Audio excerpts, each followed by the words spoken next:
Y el deporte juega el papel de la distensión, ¿no?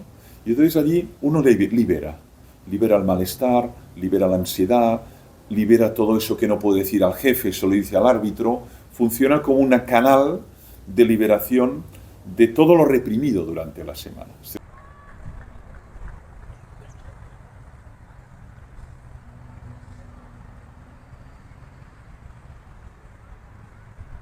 Hola, ¿qué tal? Nos encontramos hoy en Can Cortada, castillo medieval del siglo XI, en el barrio de Horta, en Barcelona, para hablar sobre filosofía y deporte. Hemos invitado a un vecino de aquí de Horta, Francesc Torralba, filósofo, teólogo, con más de 100 libros publicados. Destacaremos un par.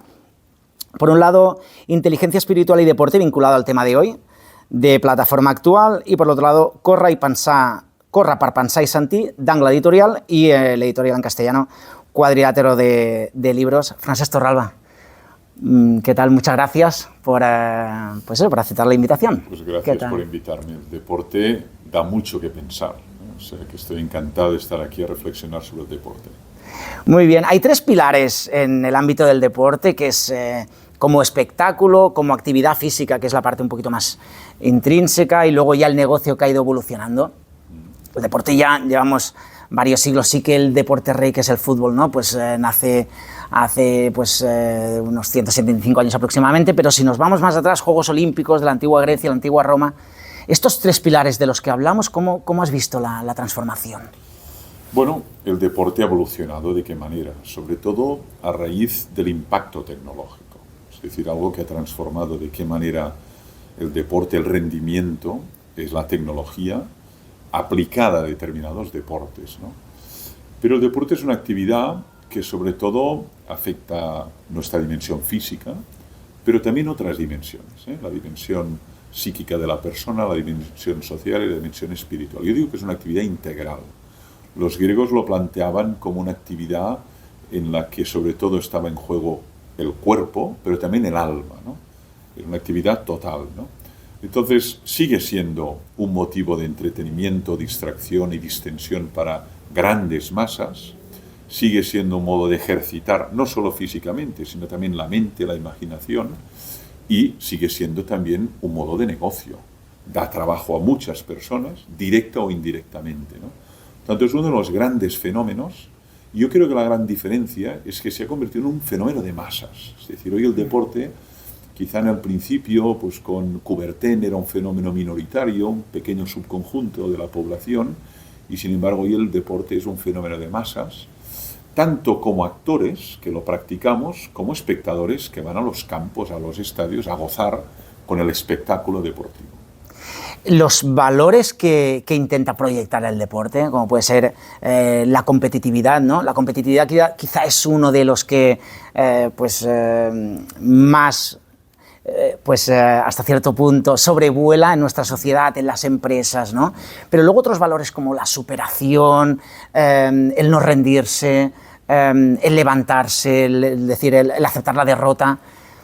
¿Crees que es consciente la sociedad, los individuos, cuando vamos a los estadios, cuando tenemos esta vinculación con el deporte, de que o esto va, al final es como una moralina o una... A ver, no hay conciencia de las masas, pero el deporte es una escuela de valores de primer orden. Es decir, se aprenden muchos valores practicando deporte y además valores que luego puedes exportar al ámbito familiar, al ámbito empresarial, al ámbito profesional, ¿no? No sé, por ejemplo, el valor del esfuerzo, el valor de la constancia, el valor de la tenacidad, el valor de la humildad, ¿no? Cuando uno pierde, cuando uno ve que a pesar de toda su dedicación, pues le ganan, ¿no? Aquí uno descubre un valor que es la humildad, se da cuenta pues que tiene que reconocer que hay otros mejores y que están más entrenados, tienen más técnica, tienen más habilidad.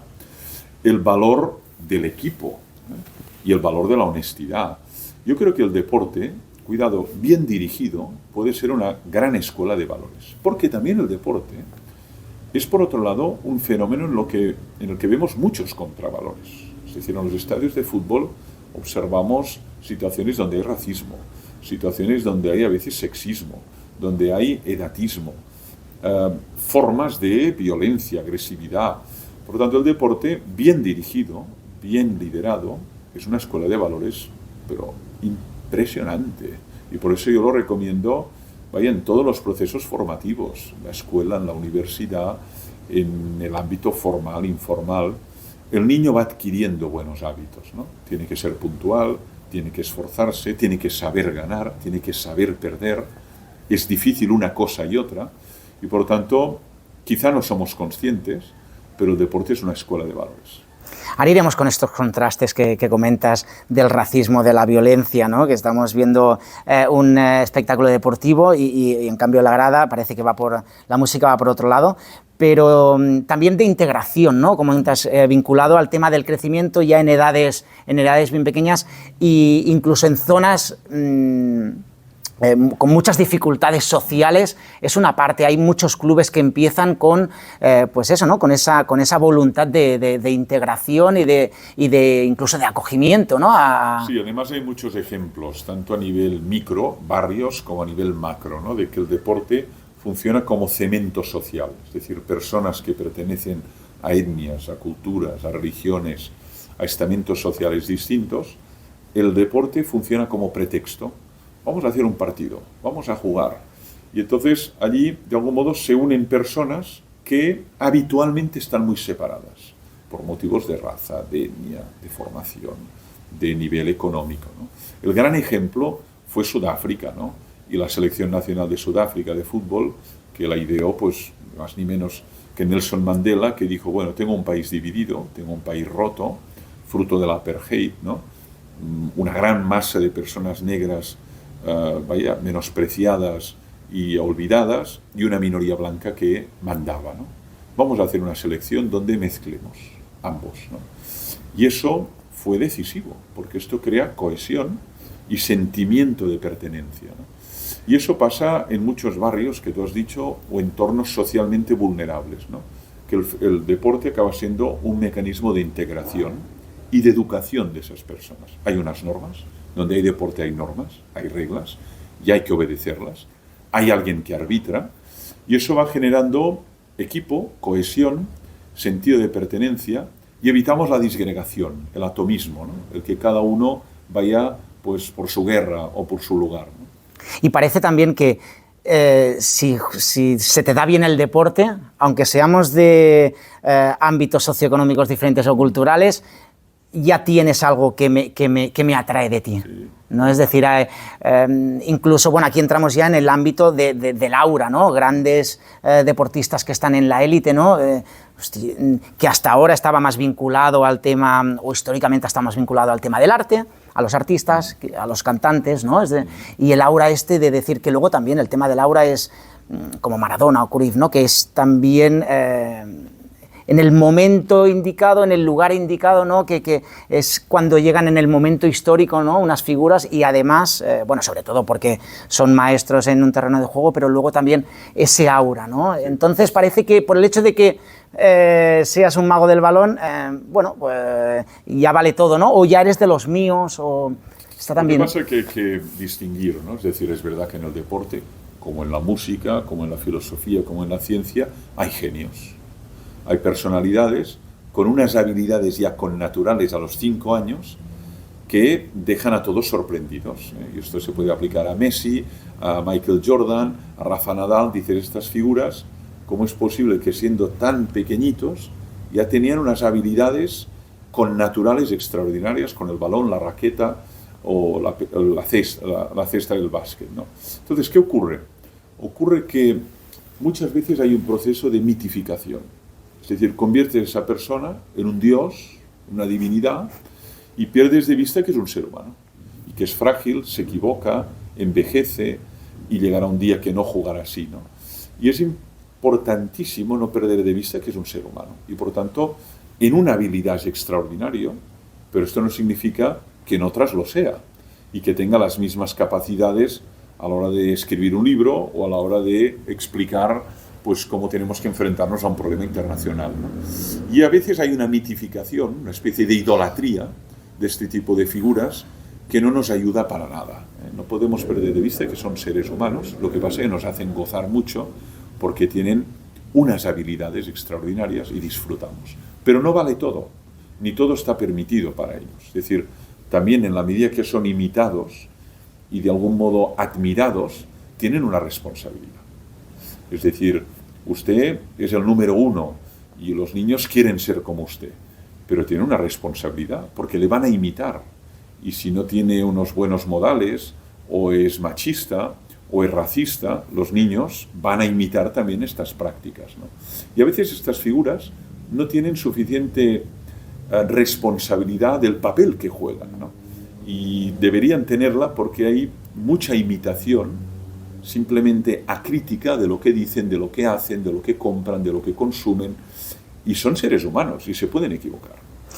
Pero también, esa es ¿crees que la sociedad somos conscientes de esta vulnerabilidad? Al final, como ahora jóvenes, ¿no?, que están llegando al primer equipo del Barcelona con 16 años, y luego, por otro lado, claro, la presión de los medios de comunicación, la presión de los intereses deportivos, es decir, les exigimos mucho a que sean ejemplos, pero no sé hasta qué punto, si también los mimamos nosotros como sociedad a ellos y somos conscientes, porque a la que fallan no se les perdona, ¿eh? Yo imagino, porque no lo he vivido y por lo tanto solo puedo imaginarlo, que debe ser muy difícil digerir emocionalmente este cambio brusco, ¿no? De ser un niño anónimo que está jugando en la Masía y que, bueno, tiene unas habilidades a llegar al primer equipo, tener todos los focos, todos los medios, a tener un montón de ofertas económicas astronómicas. Digerir eso a los 15, 16, 17 años tiene que ser muy difícil, ¿no? Y no romperse o no simplemente desmoronarse, ¿no? O no creérselo demasiado, ¿no? Entonces, claro, a veces les exigimos una madurez que no tienen. Les exigimos que no fallen nunca.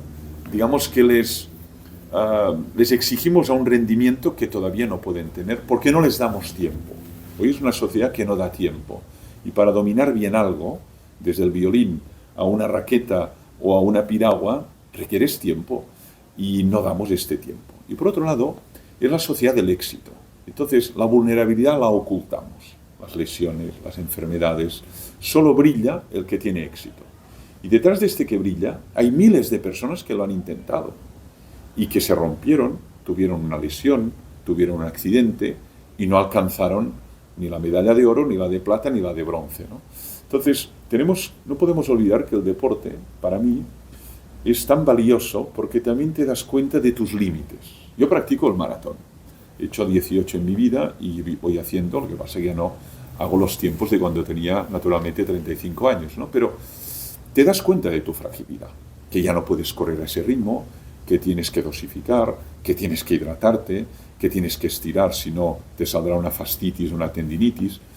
Es el deporte la gran ocasión para darte cuenta de cuáles son tus límites corporales y mentales. Y estos chavales que salen del anonimato a la gloria también tienen límites.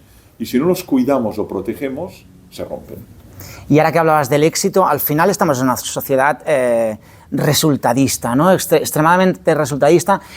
No valoramos la parte estética que tiene el deporte, es decir, es igual que el partido ha sido aburridísimo si en el minuto 90 ya nos vamos con un 1-0 de penalti injusto, pues ya nos vamos contentos. Sí, porque cuenta en nuestra sociedad los resultados. Eso pasa en la empresa, pasa en la educación y, como tú has dicho, en el deporte hay belleza. Es decir, el alpinista disfruta en la montaña, hay belleza en la natación, hay belleza en el fútbol y hay belleza pues en la vela, ¿no? Y muchas veces solo vamos al resultado y al rendimiento. ¿Cuánto tiempo ha hecho? ¿Cuántos goles? Aunque hayamos ganado in extremis e injustamente, pero hemos ganado 3 puntos, ¿no?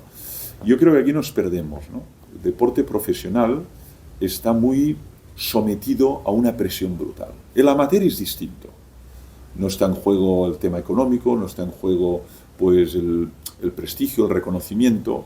Uno disfruta, voy a jugar un partido de fútbol con unos amigos, ¿no? En cambio, en el profesional hay muchas servidumbres. Está la servidumbre de la competitividad y también la económica. Es que si no gano, no me van a dar la subvención o no me van a dar una plaza en ese equipo y por lo tanto vale todo. Cuidado, todo no vale, ¿eh? El fair play es clave, ¿eh? El jugar limpio es clave. Pero a veces hay presiones que obligan a buscar resultados a cualquier precio. Y hablamos de la victoria, pero se aprende también de la derrota. Comentas el tema de las lesiones, ¿no? Una lesión después de, como comentas, después de una maratón, ¿no? O a lo mejor, entonces te cae, o te viene el pensamiento, quizá no he calentado bien, o no he estirado bien, o quizá, o el descanso, o la alimentación, y también en la derrota del resultado, ahí es donde quizá tenemos que hacer una revolución o cambiar los métodos. Sí. Lo que pasa es que hay poca tolerancia a la frustración, o casi intolerancia a la frustración. Pero en cambio yo creo que se aprende más, aunque no la deseamos, nunca la deseamos, ni la derrota ni el fracaso. Pero enseña mucho. El éxito te confirma. Es decir, si tú tienes éxito académico estudiando, pues te confirma, tengo que seguir así. Si tú tienes éxito con la raqueta, tengo que seguir así. Entrenamiento, alimentación, descanso. La derrota te obliga a repensar. Dices, ¿qué estoy haciendo mal? Igual es el entrenamiento, igual es la dieta, igual es el físico, igual es lo mental, pero te obliga a restablecer tus hábitos, ¿no? Y en este sentido te lleva a una autocrítica, ¿no? Esto es el que digiere bien la derrota o digiere bien el fracaso. ¿Qué ocurre muchas veces? Que no se digiere bien. E imputamos la responsabilidad al otro. Es que el público, es que la prensa, es que el entrenador, es que el presidente, bueno, pero usted tiene alguna parte de responsabilidad. Yo no tengo ninguna. Esto es muy frecuente también en la escuela, ¿no? El niño ha fracasado, académicamente todo suspendido. Bueno, los padres empiezan a pensar, el profesor, los amigos, el temario, el sistema educativo, la escuela, oye, y el niño. El niño no tiene nada que ver en esto. Entonces yo creo que tenemos que ser conscientes que en una derrota hay siempre una corresponsabilidad. Y en un éxito también. Cuando gana Nadal, detrás hay un equipo. Y por eso el buen jugador, cuando ha ganado, habla en primera persona del plural. Nosotros, aunque haya sido él. Pero esto vale para un ciclista, vale para un tenista, vale para un alpinista. Es decir, nosotros. Aquí hay un equipo que lo ha hecho posible, ¿no? La derrota enseña mucho. El éxito también te confirman las buenas prácticas, ¿no? Pero la derrota te hace humilde y te exige a cambiar. Y esto nos cuesta mucho. Tendré que entrenar de otra manera, tendré que estudiar mejor al contrincante, tendré que alimentarme y a hidratarme de otra forma. Volviendo al tema de los contrastes que se dan en muchas ocasiones en la grada, en comparación con el terreno de juego, ya más vinculado pues o al racismo o a la violencia, pero luego hay una parte muy positiva que es el tema de las emociones. Que cómo puede ser que padres o hijos, ¿no? Que muchas veces, al margen ya de si dices te quiero o no te quiero, además, pero que, o a veces incluso con el socio de la butaca de al lado, que vuestra relación es que ya hace muchos años que sois socios, coincidís, y te sorprende y dices, pues hoy no le he abrazado a mi mujer y me estoy abrazando aquí porque esto a qué responde. El deporte, además de ser una escuela de valores, es una fábrica de emociones. Es decir, el deporte nos atrae porque activa emociones y además muy opuestas. Entusiasmo, alegría, júbilo, euforia, estas son positivas, pero cuidado, celos, indignación, rabia, impotencia, ira, todo eso también está ahí. Han pitado un penalti que no y hemos perdido. Ha alargado el partido y nos han metido un gol. Indignación, ira, cólera, lo vemos en los campos de fútbol, lo vemos en las ciudades, ¿no? O sea, es una fábrica de emociones tonificantes, el entusiasmo, el júbilo, el abrazo, ¿no? Pero también muy tóxicas y muy destructivas. Y por eso es tan importante la inteligencia emocional y el deporte. Yo me he dedicado mucho al vínculo entre la inteligencia espiritual y el deporte. Pero la inteligencia emocional es clave, ¿no? Saber dominarse. Es decir, esto en un jugador es clave. Se juega el paso a la final en 100 metros. Se juega el pase a la final en 45 minutos. Si se deja vencer por la angustia, el temor, lo que dice el público, el abucheo, mal. Tiene que ser capaz de este autodominio emocional. Y esto se aprende con el tiempo. No podemos esperar que un chaval de 15 años en el Camp Nou, 120.000 personas insultando, pues no se hunda. Lo vas aprendiendo, ¿no? Y eso es clave, porque el deporte realmente, tanto como actor como como espectador, vives muchas emociones. El espectador pues llora, se abraza, está contento, está triste, está eufórico, se hunde según lo que haga su equipo. Por lo tanto, y por eso nos atrae, ¿no? Porque además hay incertidumbre, no sabes cómo acabará. Tú vas a un partido Barça-Madrid y no sabes lo que va a pasar. Y hay una ansiedad, ¿qué va a pasar? ¿Vamos a ganar? ¿Vamos a perder? Una final, ¿no? Y eso activa emociones. Y yo creo que es la gran magia del deporte, las emociones. La administración pública, los políticos, ¿crees que son conscientes de ese poder? Es decir, aquí nos vamos ya pues, a lo más reciente, ¿no? La Dana en Valencia, con pues eso, ¿no? Con las consecuencias de estas riadas en diferentes pueblos de Valencia, pero pan y circo. Es decir, como se decía en la antigua Roma y Grecia, este dicho latino, aquí no se puede, en latín, no se puede parar el espectáculo. A veces el deporte es el opio del pueblo. O sea, aquello que dijo Marx de la religión es el opio del pueblo, pues muchos lo han dicho transformándolo en el deporte, ¿no? Que se entretengan, que se distraigan y así no piensan en el problema de la vivienda, en el problema de las riadas, en el problema del trabajo, en el problema medioambiental, en la violencia de género. La lista es enorme, ¿eh? Pero si mientras están entretenidos aplaudiendo a un jugador, distrayéndose, pan y circo. Y por lo tanto funciona como un muro y el espectáculo tiene que continuar, a pesar de todo. Hombre, hay gente muriendo, hay gente desaparecida, ¿no? Sin embargo, también hay otra cosa, el minuto de silencio. Yo lo reivindico. Lo hemos visto también, a propósito de la catástrofe, ¿no? ¿Cuántos espectáculos deportivos han empezado con un minuto de silencio, ¿no? Bueno, es un símbolo de respeto, es un símbolo de compasión, es un símbolo de solidaridad, ¿no?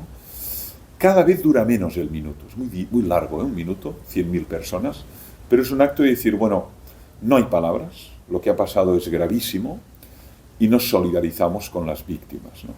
Tanto en el deporte, los espectáculos masivos, también incluso se salvaguarda el minuto como una forma de proximidad. Pero lo que has dicho es fundamental y tendríamos que pensarlo muy bien, ¿no? Cómo el deporte a veces es una cortina de humo que evita pensar las grandes cuestiones y solidarizarse con las personas que lo están sufriendo, ¿no? Que la gente se divierta y que la gente coma. Y es lo que era el circo romano. Había muchos problemas en Roma, ¿eh? Pero muchísimos problemas, ¿no? Y sin embargo, que vayan al circo y se distraigan y se desahoguen. Y había también esa parte de subsidio, ¿no? Es decir, a los gladiadores, a los deportistas, ya se les subsidiaba, que es lo que decían, pan y circo, le damos también pan a los deportistas, claro, para que así, que se dediquen a eso, para que se dediquen y que... El espectáculo continúe, pues como en el circo, ¿no? Que hay payasos y hay personas que nos entretienen, y es que además lo necesitamos también. ¿Por qué? Porque hay mucha presión en el trabajo, preocupaciones. Es decir, el deporte juega un papel de distensión en la sociedad. Estamos tensos por el trabajo, la vivienda, la hipoteca, 1000 situaciones, y el deporte juega el papel de la distensión, ¿no? Y entonces allí uno libera el malestar, libera la ansiedad, libera todo eso que no puede decir al jefe, se lo dice al árbitro, funciona como un canal de liberación de todo lo reprimido durante la semana. Este es un análisis que hace muy a fondo Freud, ¿no? Que fue un genio y que analiza también el fenómeno del deporte como liberación de esta instintividad reprimida, ¿no? Que a veces es peligroso, pero por otro lado es necesario. Si no, es una olla a presión que está a punto de explotar y necesitas levantar la válvula y que salga el gas. Sí, son momentos, ¿no? Como cuando dicen, realmente eres tú cuando vas solo en el coche. Es decir, porque en casa tienes los vecinos, porque en el bar, y en cambio, y quizá el estadio es también, es como, hay tantísima gente que hay anonimato. Claro. Es decir, el tema del anonimato. Y el anonimato permite liberarse. En el día a día eres el que estás en la sucursal de un banco, estás en el aula como un profesor, estás en la oficina y estás muy reprimido, muy compuesto. Hay unas normas, unas reglas, tienes que entrar a las 8, salir a las 3. En el campo me libero. Y el deportista, yo que lo vivo y hago deporte a diario, me resulta el momento de máxima liberación del día. 1 hora corriendo, o nadando, o paseando, o 2 horas en bicicleta. Digo, bueno, esto es el momento de la distensión, ¿no? ¿Por qué? Porque no obedezco a unas normas, a unas reglas, sé que no soy observado, no tengo que quedar bien, tengo libertad. El deporte para muchos es una experiencia de liberación. Y además está la parte ya corporal fisiológica, ¿no? Mens sana in corpore sano, ¿no? Que es decir, que ya es muy importante desde pequeños, ¿no? Está muy bien primero empezar con el juego, pero luego ya hay que introducir la actividad por tema de, pues eso, ¿no? Ahora no me saldrá la palabra, psicomotricidad, ¿no? Para la motricidad del pequeño y demás, es decir Claro, y de hecho, en todos los sistemas educativos de los países más desarrollados del mundo se contempla la actividad física y el deporte, pero de manera obligatoria y además gradual, es decir, desde niveles de infantil hasta la universidad incluida, ¿no? ¿Por qué? Precisamente por eso, porque no basta con ordenar la mente y aprender y desarrollar la inteligencia, la imaginación, sino además tiene que desarrollarse físicamente, ¿no? Si no hay un desarrollo, digamos así, hipertrofiado de la mente y atrofiado del cuerpo, o al revés, ¿no? El equilibrio, ¿no? Y fíjate que muchas veces nos equivocamos, ¿no? Tenemos chavales muy sentados, muy adosados a un teclado, muchas horas en el sofá, y todo eso genera todo tipo de patologías, obesidad mórbida, todo tipo de patologías. Necesitamos esta alternancia, ¿no? Mente y cuerpo, ¿eh? Contenidos sanos para la mente, contenidos sanos para el cuerpo. Y el ejercicio, la alimentación es clave. ¿Crees que la sociedad tiene, pues eso, ya como individuos, estas prioridades claras en cuanto al deporte, en cuanto a la cultura, ahora también con las redes sociales, ya no digo otros, pues eso, ¿no? Tabaco, el consumo que hay de droga importante en la sociedad, volviendo al tema de las adicciones, varias, entre ellas también pues las tecnologías. Queda mucho por hacer, pero yo lo leo en positivo, es decir, el deporte se ha democratizado, están llegando a muchas capas, el deporte de base es brutal y eso genera valores en los niños y buenos hábitos. Por otro lado, lo que tú dices también es verdad, vemos que hay mucha adicción y adicciones muy distintas a la pantalla, al porno digital, a las drogas, al alcohol, a las apuestas, es decir, hay nuevas adicciones, lo que llamamos tecnoadictos o adictos al móvil o a la pantalla, y eso también se da. Pero por otro lado también es verdad que nunca como ahora había habido tantos clubes, tantas asociaciones, incluso para gente mayor. Te quedas admirado de la cantidad de personas entre 70 y 100 años, 100 digo, que están practicando deporte y actividad física en centros municipales y privados. Esto es una novedad, pero que activa una longevidad mucho más larga y más calidad de vida estos años, ¿no? Y esto si además con las ayudas públicas y con la función pública se puede democratizar, pues esto es una mejora, ¿no? Y que nos ayuda a vivir más años y con más calidad de vida. Y para ir acabando un par de cuestiones, la primera sería en cuanto a los referentes, es decir, el deporte es un buen campo o divinizamos en exceso. ¿Hay que buscarlos ahí los referentes en el ámbito del deporte o hay otros ámbitos en la sociedad donde...? Hay referentes en el cine, hay referentes en el arte, hay referentes en la vida intelectual, hay referentes en la vida social, ¿no? Y también en el deporte. Lo que pasa es que es verdad que a veces son referentes porque juegan muy bien a fútbol o al tenis, pero cuando ves sus actitudes, no son actitudes que sean portadoras de valores, ¿no? Y por eso tenemos que ser muy críticos también, ¿no? También con los referentes políticos o artísticos. Dice, este señor es premio Nobel de literatura, ya, pero ¿cómo trata a su esposa? ¿Cómo trata a los vecinos? ¿Cómo trata al medio ambiente? Todo lo que tenemos que preguntarnos. Escribe muy bien, fantástico, pero esto significa que trata bien a sus hijas, que trata bien a su esposa. Hay sorpresas a veces, ¿no? Dice, es un referente porque este señor pues, ha creado 20 empresas y todas funcionan, pero maltrata a su madre. Por lo tanto, no tenemos que mitificar, tenemos que comprender que por bueno que sea en un campo, no lo será en otros, y tenemos que situar al referente en el contexto humano. Y tendemos a no, tendemos a convertirlo en Dios, y luego viene la caída de los dioses, que eso también ha pasado. Teníamos al Dios allí, y nos hemos enterado que maltrata a su mujer, ¡bum!, al infierno. Nos hemos enterado que ha tomado doping, al infierno. Nos hemos enterado que ha robado en la federación, cae. Pero esto es terrible, porque la has divinizado y luego la caída de los dioses. Ha pasado con muchos nombres esto. no es necesario decir ninguno, ¿no? Pero muchos nombres. Y es que tampoco teníamos que mitificarlo, porque es humano y errare humanum est, que decían los latinos. Equivocarse es humano y tenemos que comprender también sus equivocaciones.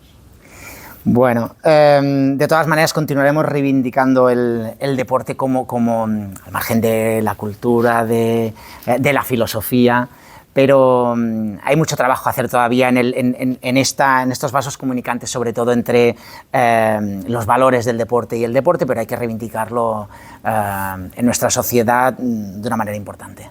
Tenemos que hacerlo y tenemos que dar visibilidad a esos deportistas que son un ejemplo de valores, de constancia, de humildad, de tenacidad, de esfuerzo, de solidaridad. Y tenemos muy buenos ejemplos, ¿no? Y eso ayuda, porque el niño o la niña ven en ellos pues, que esos valores se pueden vivir y que esos valores son nobles y que conducen a una vida plena. Por lo tanto, tenemos que dar visibilidad, ¿no?, a los deportistas que practican el deporte muy alineados con valores nobles. Francesc Torralba, un placer siempre escucharte, muchísimas gracias. Pues gracias a ti, enhorabuena por el podcast y ánimo, que tienes que hacer muchos más para que muchas más personas entren en esta cultura del deporte. Muchas gracias. A ti. Que vaya bien.